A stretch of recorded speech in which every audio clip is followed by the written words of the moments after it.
Mateus, capítulo 5, versículo 44 e 45.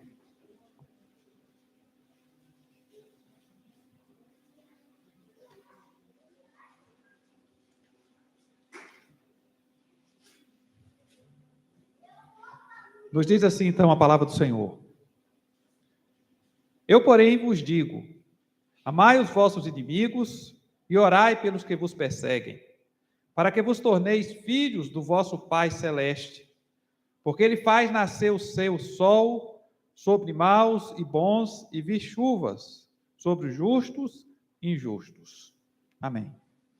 Vamos orar mais uma vez? Senhor Deus, nós louvamos e bendizemos o Teu nome, porque o Senhor é o nosso Pai, o Deus que nos acompanha, que nos edifica, que nos fortalece, que nos consola quando precisamos, que nos disciplina também. O Senhor que está constantemente investindo em nossas vidas e nos conduzindo para nos tornarmos pessoas melhores, para nos tornarmos cidadãos melhores também. Nós louvamos o Teu nome por isso, porque o Senhor não poupa os Teus esforços para nos edificar e nos conduzir a uma vida de crescimento espiritual na Tua presença. E nessa manhã, Senhor Deus, que estamos na Tua presença e que lemos a Tua palavra, pedimos que o Senhor abra o nosso entendimento e o nosso coração e que o Senhor fale conosco poderosamente, como só do Senhor pode vir a Tua palavra. E que a Tua palavra possa nos edificar, nos moldar, que a Tua palavra possa nos confrontar naquilo que é necessário e que o Senhor nos alimente com a Tua santa palavra. Que o Senhor abençoe de forma especial, Senhor Deus, os pais que aqui estão presentes, que haja um mover do Teu Espírito Santo em suas vidas e que possam sair daqui, Senhor Deus, renovados, abençoados, tendo suas forças fortalecidas para continuar Te buscando. E que o Senhor possa estar também, ó Deus, mostrando os Teus planos e projetos para o ministério de Pai que cada um aqui tem. Em nome do Senhor Jesus, nós Te pedimos, ó Pai. Amém. O texto que nós lemos vai nos falar a respeito de Deus como Pai, para que vos torneis filhos do vosso Pai Celeste. É importante nós observarmos, então, como nós vamos trabalhar o tema a respeito dos pais, é interessante nós observarmos que a Bíblia, em vários textos, ela vai identificar Deus como Pai. Um ser perfeito, um caráter perfeito, de uma integridade absoluta. O Senhor, né, é chamado também de Pai das luzes, onde não há sombra na sua perfeição. E aí o que nós encontramos, então, é a Bíblia várias vezes se referindo a Ele como Pai. Aqui o texto fala justamente isso, né? Chama Deus de nosso Pai. Então, à medida que nós nos convertemos, nós podemos chamá-lo de Pai. Jesus, quando fala a respeito de Deus, quando nos ensina a orar, Ele ensina a gente a fazer a oração do Pai Nosso. Então, nós devemos, ou todo aquele que serve a Deus, deve identificá-lo como Pai, e tratá-lo como Pai, e vivê-lo como Pai. Logo, somos filhos de Deus, e é essa a expectativa das Escrituras, que nós nos relacionemos com Ele, com a intimidade de tê-lo como Pai. E eu gostaria, então, que nós meditássemos hoje sobre ter Deus como referência de Pai. É claro que a palavra é para os pais nessa manhã, mas o que nós precisamos aprender é ter a Deus como referência de Pai. Se nós tivermos Deus como referência de Pai, nós vamos ter alguém que é perfeito na sua forma de viver a paternidade. E é isso que nós precisamos aprender. Ter a nossa referência. A nossa referência de pai não é o vizinho, não é aquele que entra no mundo das drogas, que de repente faz coisas inadequadas dentro de casa e adoece a vida dos filhos. Nossa referência de pai é Deus. E tendo Deus como referência de pai, com certeza nós vamos aperfeiçoar o nosso ministério como pais que somos. Pois bem, quais são as lições que nós podemos tirar a respeito de Deus como referência de pai para nós. Deus é referência de pai porque porque tem capacidade de fazer sacrifícios. É o que nós aprendemos aqui no capítulo 3, versículo 16 de João. João 3,16 nos diz assim: porque Deus amou o mundo de tal maneira que deu o seu Filho unigênito para que todo aquele que nele crê não pereça, mas tenha vida eterna. Essa é uma das características que nós encontramos em todo bom pai. Todo bom pai tem capacidade de fazer sacrifícios. E aí nós encontramos, então, os pais ruins na sociedade. Nós vamos ver justamente que são as pessoas extremamente egoístas, que não investem nos filhos, que não dão a atenção necessária, que não desenvolvem projetos que possam edificar e fortalecer seus filhos. São péssimos pais. E todo péssimo pai que você puder encontrar na nossa sociedade vai ser justamente alguém que não tem capacidade de fazer sacrifício. Capacidade de fazer sacrifício é algo que todo pai precisa. E isso começa quando o filho nasce. Aquelas cólicas que a criança tem e que acorda de noite, todo mundo da casa, ali já começa o sacrifício. O indivíduo tem que trabalhar no outro dia, o dia todo, mas tem que ouvir choro de criança a noite toda. Eu me lembro de meu pai, quando o Michele nasceu, que ele estava no hospital e eu estava sentado lá, e o enfermeiro veio e disse: olha, já nasceu. E meu pai deu um surto de risada, dizendo: agora você vai me pagar as noites que você me deixou sem dormir. Se sentiu vingado, de certa forma. Mas a questão é essa, que o pai precisa ser alguém capaz de fazer sacrifícios. E esses sacrifícios é dedicando tempo, esse sacrifício é sacrifício financeiro muitas vezes, comprometer projetos muitas vezes para poder suprir a necessidade de filhos. Pai precisa aprender a fazer sacrifício. E é o que nós encontramos aqui no texto que nós acabamos de ler. Deus fazendo um sacrifício com um filho para adquirir muitos outros, para adotar muitos outros filhos. Todo pai precisa desenvolver essa capacidade. Então, Deus providenciou um sacrifício para ter muitos filhos, e Deus lida com filhos ingratos constantemente. Então, todo pai que tem essa disposição para fazer sacrifício, não faz os sacrifícios esperando o reconhecimento do filho. Porque se esperar, com certeza, muito do que faz não vai ser reconhecido. Você já viu? Às vezes os filhos da gente tratam a gente como se só fez a obrigação, né? Não dá nem um obrigado, porque a atitude é daquele que trata o pai como quem só fez a obrigação. Mas Deus ainda assim continua investindo, edificando, fortalecendo. A gente vai observando, por exemplo, a história do povo ali no deserto. Vai andando no deserto. Toda vez que precisa de ajuda, reclama como se Deus tivesse feito ruindade com eles. Toda vez que precisa de alguma coisa, precisou de água, reclamação. Precisou de comida, reclamação. Passou por dificuldade, reclamação. E às vezes os filhos da gente fazem isso também. Mas o que a gente aprende com Deus é que Deus ouve a reclamação como se fosse uma petição, uma oração. Deus entende a limitação dos seus filhos. E nós precisamos entender também as limitações dos nossos. E nós precisamos investir naquilo que edifica e fortalece a vida dos nossos filhos. Porque para que eles se tornem pessoas bem-sucedidas, para que se tornem pessoas espiritualmente edificadas, nós vamos ter que ter paciência com eles. Mães e pais, né? Não somente os pais.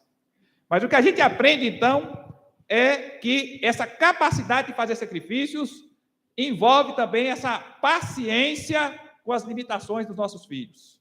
Estão crescendo, estão se desenvolvendo e, no decorrer do caminho, vão fazer muitas coisas inadequadas. Mas nós precisamos estar lá para ajudá-los, para auxiliá-los, para que eles sejam edificados, para que eles completem a carreira que Deus estabeleceu para a vida deles. E nós encontramos, então, que ter Deus como referencial de pai é ter também, desenvolver essa capacidade de fazer sacrifícios. Segunda coisa que nós observamos quando temos Deus como referencial de pai, é necessidade de relacionamento pessoal. Esse é um aspecto interessante. Nós vamos ver lá em João, capítulo 17, verso 20 ao 24, Jesus nos falar a respeito disso. Não rogo somente por estes, mas também por aqueles que vierem a crer em mim, por intermédio da sua palavra, a fim de que todos sejam um, e como és tu, ó Pai, em mim, e eu em ti, sejam eles em nós, para que o mundo creia que tu me enviaste. Eu lhes tenho transmitido a glória que me tens dado, para que sejam um, como nós somos. Eu neles e tu em mim, a fim de que sejam aperfeiçoados na unidade, para que o mundo conheça que tu me enviaste e os amaste, como também amaste a mim.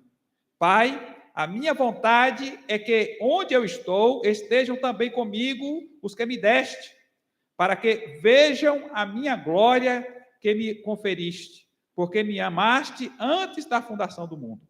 Então nós temos aqui o Senhor Jesus fazendo uma oração. E a oração dele é que, a fim de que todos sejam um, e como és tu, ó Pai, em mim e eu em ti, também sejam eles em nós. E depois, um pouco mais na frente, no versículo 23, a fim de que sejam aperfeiçoados na unidade. E aqui essa unidade é a unidade da igreja, mas é a unidade com Deus. O que Jesus ora aqui é para que todos nós, como filhos, possamos ter comunhão com o nosso Pai. Tem um termo que a gente costuma usar muito na nossa sociedade. Pai não é quem faz a criança, pai é quem cria. A gente vê gente falando assim, principalmente os avós que querem tomar os netos para si, né? Os avós querem tomar os netos para si, e aí começa com esse argumento. Pai é quem cria. Então, não tira o meu neto da minha casa, não. Mas a questão aqui é comunhão.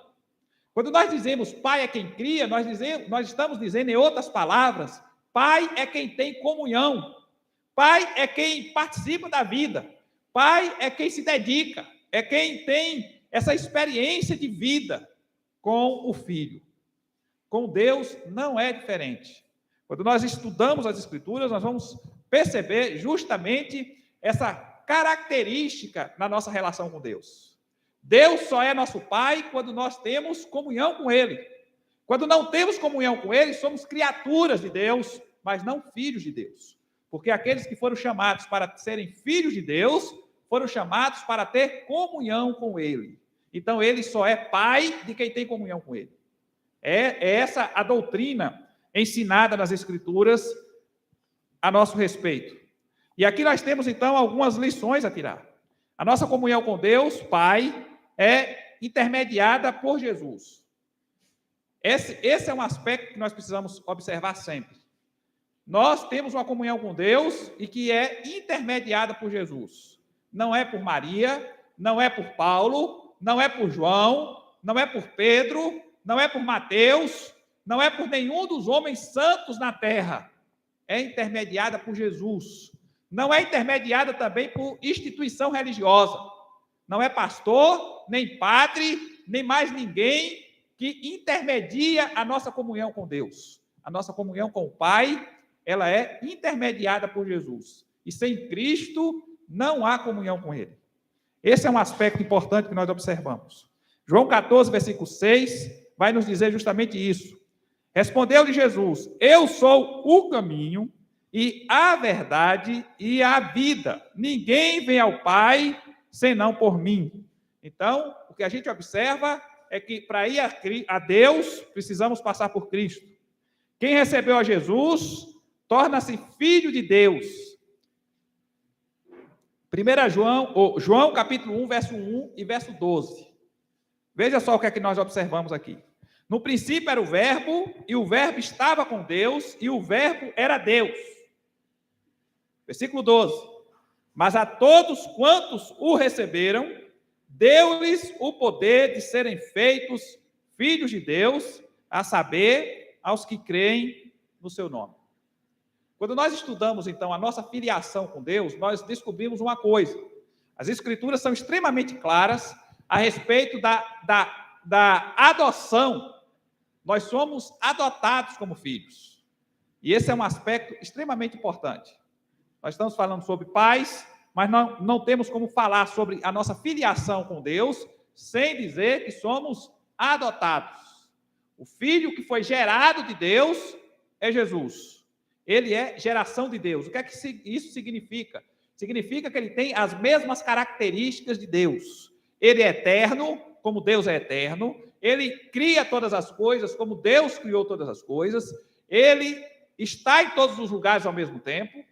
E aí ele então diz assim, onde estiverem 2 ou 3 reunidos em meu nome, ali estarei no meio deles. Então ele está aqui e está em todas as escolas dominicais que estão acontecendo agora, nesse instante.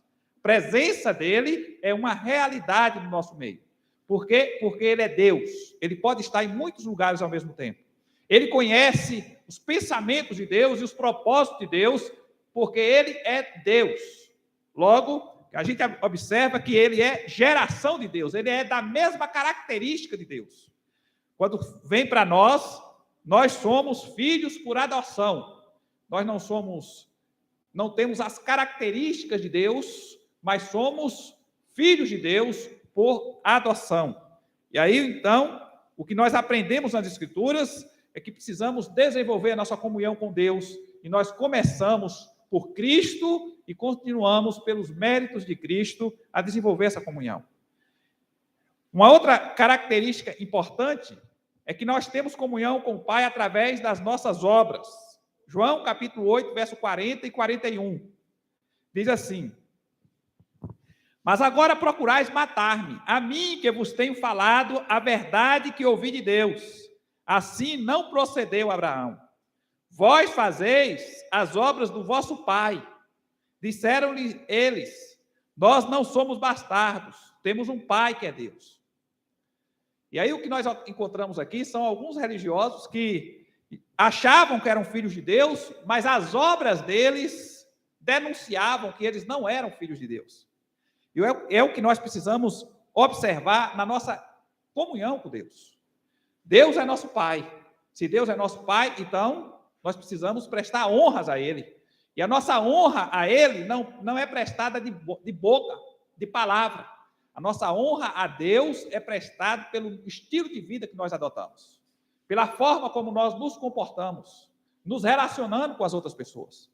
Quando nós adotamos os princípios de Deus para viver na nossa sociedade, quando são os princípios de Deus que estabelecem os nossos namoros, os nossos noivados, os nossos casamentos, as nossas relações com os nossos empregados, as nossas relações com os nossos empregadores, as nossas relações com os nossos vizinhos, com os demais irmãos da nossa sociedade religiosa, quando os princípios de Deus é quem vão nos orientando em todo o nosso procedimento, nós podemos dizer que estamos desenvolvendo a nossa filiação em relação a Deus. Por quê? Porque somos filhos de Deus quando fazemos a vontade de Deus.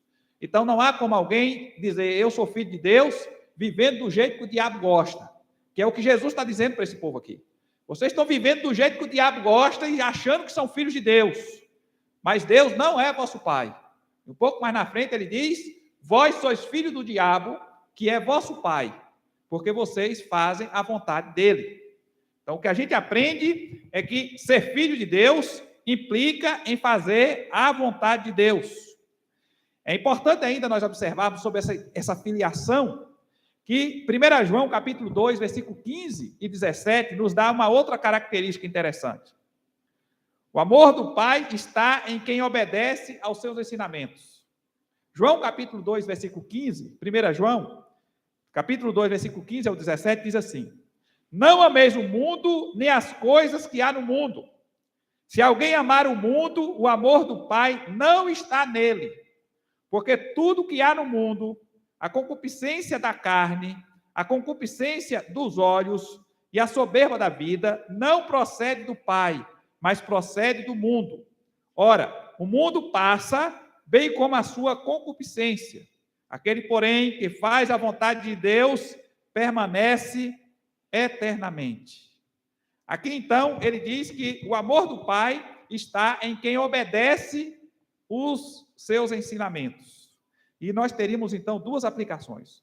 Como é que nós interpretamos? O amor do Pai não está nele. É o que o texto diz. Nós temos pelo menos duas formas de interpretar e uma complementa a outra. O amor no sentido de sentimento, de apego, de valor, de princípio que move o coração.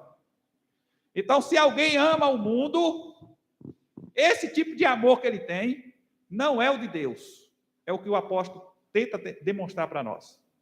Então, alguém que ama o mundo, que ama o dinheiro, os princípios que operam nesse coração não são os princípios do Pai, são os princípios do mundo, são os valores do mundo, não os princípios e valores de Deus.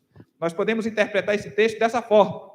Se alguém ama o mundo, então o amor do Pai não está nele.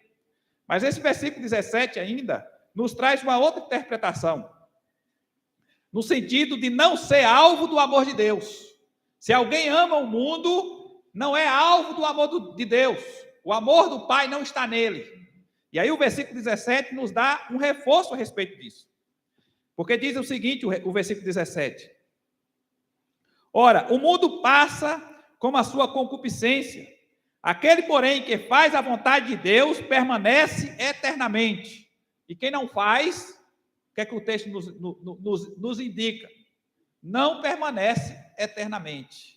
Então, o amor do Pai, no sentido da preservação, da manifestação do amor de Deus para a salvação, não se manifesta nele, naquele que ama o mundo, naquele que busca o mundo e os valores do mundo.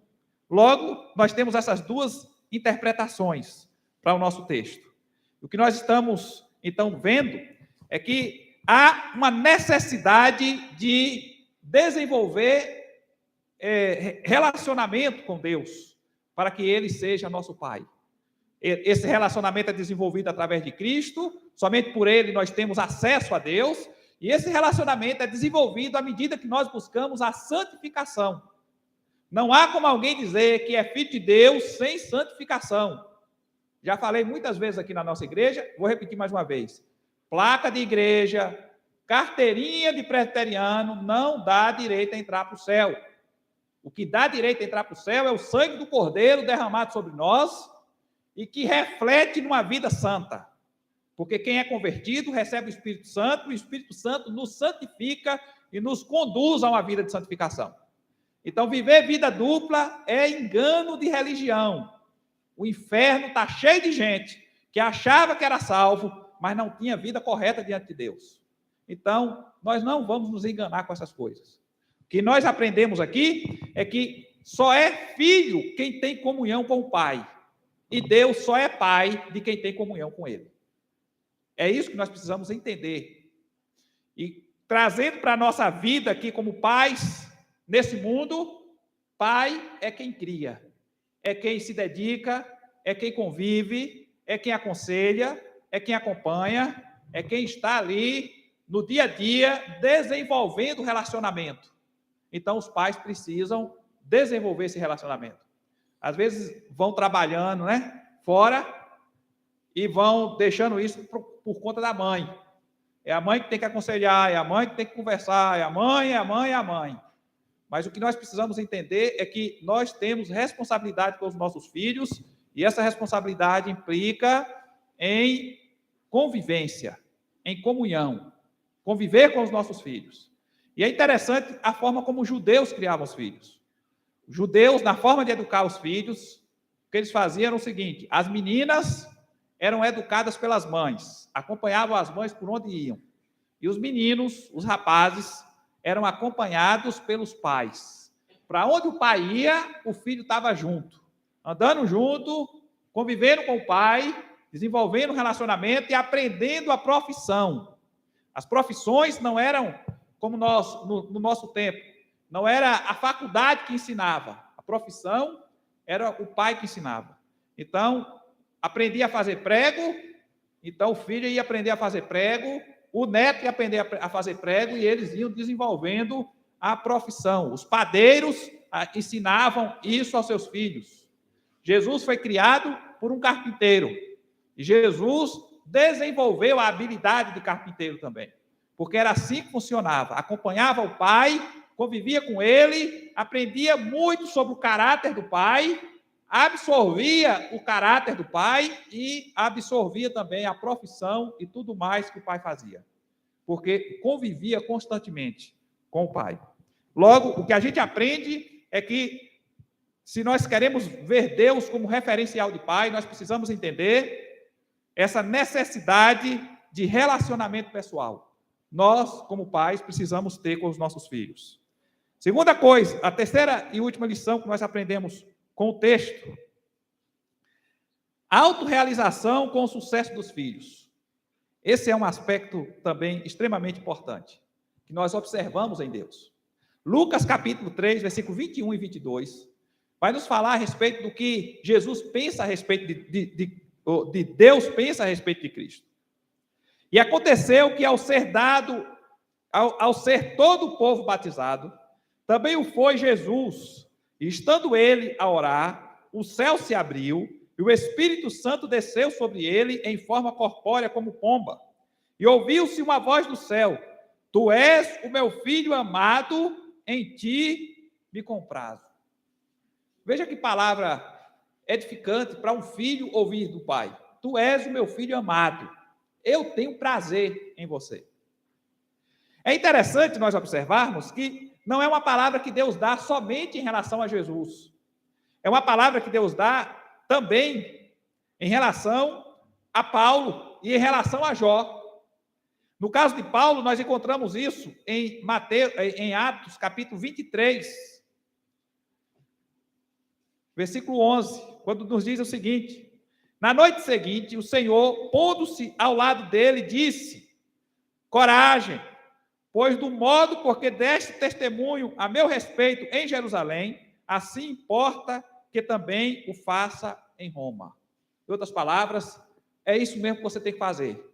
Continue firme nesse propósito, porque esse é o meu propósito para a sua vida. É uma coisa interessante. Em Atos 18, versículo 9 e 10 ainda, tem uma palavra de ânimo para a vida de Paulo. Teve Paulo durante a noite uma visão em que o Senhor lhe disse: Não temas, pelo contrário, fala e não te cales, porquanto eu estou contigo, e ninguém ousará fazer-te mal, pois tenho muito povo nessa cidade. Palavra de ânimo, palavra de conforto, palavra de edificação para a vida dos seus servos. É isso que Deus tem para nós. É interessante quando Deus, então, se encontra com Satanás. Deus demonstra prazer na vida de Jó diante de Satanás. Jó, no capítulo 1, verso 8, diz assim: Perguntou ainda o Senhor a Satanás: Observaste meu servo Jó? Porque ninguém há na terra semelhante a ele, homem íntegro e reto, temente a Deus e que se desvia do mal. E aí, então, Deus permite que Satanás faz o desafio a Deus permite que Satanás toque na família, no patrimônio, nas coisas de Jó, e depois disso, ele vai na presença do Senhor novamente. E no capítulo 2, verso 3, olha a palavra que Deus tem a respeito de Jó. Perguntou o Senhor a Satanás: Observaste o meu servo Jó? Porque ninguém há na terra semelhante a ele, homem íntegro e reto, temente a Deus e que se desvia do mal. Ele conserva a sua integridade, embora me incitasses contra ele, para o consumir sem causa. O que nós encontramos é Deus sempre disposto a se alegrar com os nossos avanços, com o nosso desenvolvimento pessoal. Deus participa disso, Ele investe o que tem em nós e Ele se alegra com o nosso crescimento, com o nosso desenvolvimento. Ele tem prazer em nos ver avançar no desenvolvimento espiritual. Ele tem prazer quando nós nos parecemos cada vez mais com Cristo. É o prazer dele. Ver a igreja crescendo, ver o povo se santificando, ver as pessoas que são filhos dele parecendo-se cada vez mais com ele. É o prazer que ele tem. E é isso que ele demonstra, tanto no texto de Paulo, como no texto de Jó, como no texto que nós vimos a respeito do próprio Cristo, o prazer de Deus em nos ver desenvolver. Esse é um aspecto que o pai também precisa ter. Os filhos são um pouco do complemento dos nossos projetos de vida, são uma extensão dos nossos projetos de vida. Então, quando os nossos filhos forem crescendo, forem se desenvolvendo, às vezes se desenvolvendo economicamente mais do que nós, o que nós precisamos é ter o sentimento de realização e de felicidade, porque a bênção de Deus se concretizou na vida deles, e porque eles vão se expandindo como um complemento de cada pai que investiu tudo que pôde para fazê-lo crescer e desenvolver. Então, são as características que nós observamos hoje no trato de Deus em relação a nós. Esse investimento que é feito precisa ser sempre observado. Capacidade de fazer sacrifícios, necessidade de relacionamento pessoal e autorrealização com o sucesso do filho. São as características que um pai precisa ter e que nós aprendemos com Deus. Deus é a nossa referência sempre. Não somente para os pais, nós poderíamos aplicar essas referências também para as mães que aqui estão. Estamos aplicando para os pais apenas porque hoje é dia dos pais. Mas esses valores precisam existir em nosso coração. E a nossa fé precisa absorver essas características para que nós possamos viver o nosso ministério como pais, como mães, de uma forma eficiente em relação aos nossos filhos. Que Deus nos abençoe e nos faça essa referência, ou melhor, nos faça absorver essa referência para as nossas vidas pessoais. Amém? Vamos levantar e vamos orar.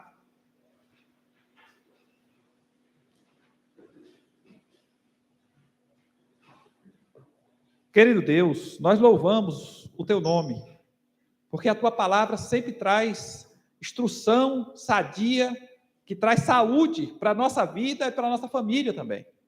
E nós queremos agradecer ao Senhor por isso, pela edificação, pelo fortalecimento que o Senhor trouxe às nossas vidas nessa manhã. Pedimos, Senhor Deus, de forma especial por cada pai aqui presente, que o Senhor esteja operando nos corações e que o Senhor esteja, Senhor Deus, trazendo consciência da necessidade de mudança, naquelas áreas que precisa ser, o comportamento precisa mudar, para que se tornem cada vez mais eficientes nesse ministério, porque é um ministério, o de ser pai. Por isso, ó Deus, visita cada pai aqui presente. Ó Deus, dispõe o coração para se dedicarem de forma mais eficiente na edificação dos filhos. Que o Senhor possa trazer aos nossos corações, ó Deus, essa disposição de zelo pela espiritualidade dos nossos filhos. Que ter uma vida cristã sadia seja mais importante do que fazer faculdade, do que estar nas escolas melhores da nossa região. Que o Senhor possa dispor o nosso coração dessa forma, de forma, Senhor Deus, que os nossos filhos se tornem uma extensão de espiritualidade sadia e se tornem cheios do Teu Espírito Santo na Tua presença. Por isso, visita cada pai aqui presente, ó Deus. Muda os valores que precisam ser mudados. Muda, Senhor Deus, o comportamento. Muda a forma de agir. Ó Deus, aqueles que não são referência para seus filhos, que sejam referência. Referência, Senhor Deus, de comprometimento com o que é certo, com o que é correto, com a verdade. Em nome do Senhor Jesus, que o Senhor esteja corrigindo o que precisa ser corrigido, para que nos tornemos referência para os nossos filhos, para que eles só precisem olhar para nós e nos seguir no nosso comportamento, para terem um desenvolvimento de relacionamento com o Senhor. É o que nós te pedimos no nome de Jesus. Visita cada pai aqui presente. Visita também as mães. Visita cada um de nós, ó Deus. Que o Senhor esteja, ó Deus, imprimindo em nossos corações esse desejo de ter comunhão com o Senhor, de andar com o Senhor, de viver com o Senhor e de sermos abençoadores de todos aqueles que convivem conosco. Que nós possamos absorver a natureza de filhos, Senhor Deus, de forma integral, para glorificar e engrandecer o Teu nome. É o que nós te pedimos no nome de Jesus. Que o Senhor continue a nos abençoar e a nos fortalecer. E que tenhamos um dia na Tua santa presença. E que a graça do nosso Senhor e Salvador Jesus Cristo, o amor de Deus, o nosso eterno Pai, a comunhão e a consolação do Espírito Santo da promessa, seja sobre nós e sobre a igreja do Senhor, espalhada em toda a terra. Amém.